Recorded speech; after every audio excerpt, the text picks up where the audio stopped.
Assalamualaikum warahmatullahi wabarakatuh. Selamat sore. Halo, apa kabar semuanya?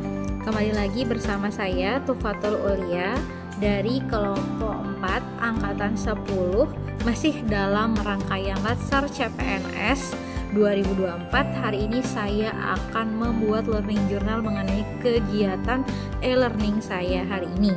Ya, masih berkaitan dengan kegiatan agenda ketiga. Ini adalah learning journal kedua saya untuk agenda ketiga.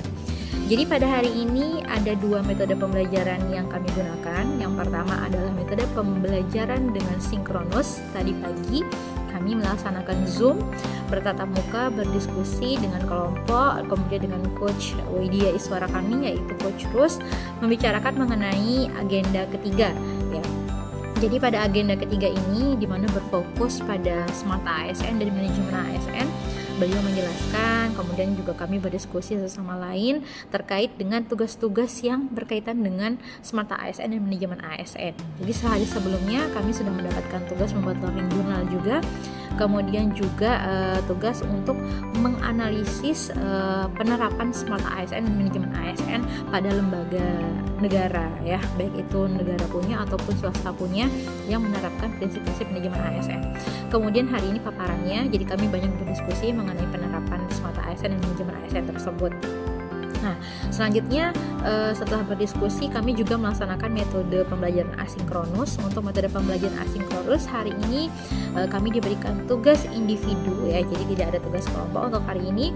Tugas individu yang pertama adalah membuat learning journal. Jadi learning journal seperti yang saya lakukan sekarang, ya.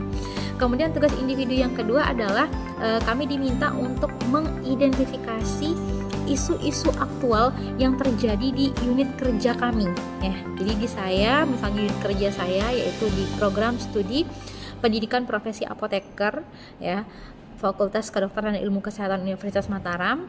Kemudian yang saya identifikasi adalah terkait dengan implementasi dari manajemen ASN dan Smart ASN. Jadi nanti dari isu-isu yang saya temukan tadi akan saya deskripsikan dan menghadirkan data-data dan fakta yang relevan. Kemudian saya uraikan dampak dan pihak yang terkena dampak jika isu tersebut tidak diselesaikan.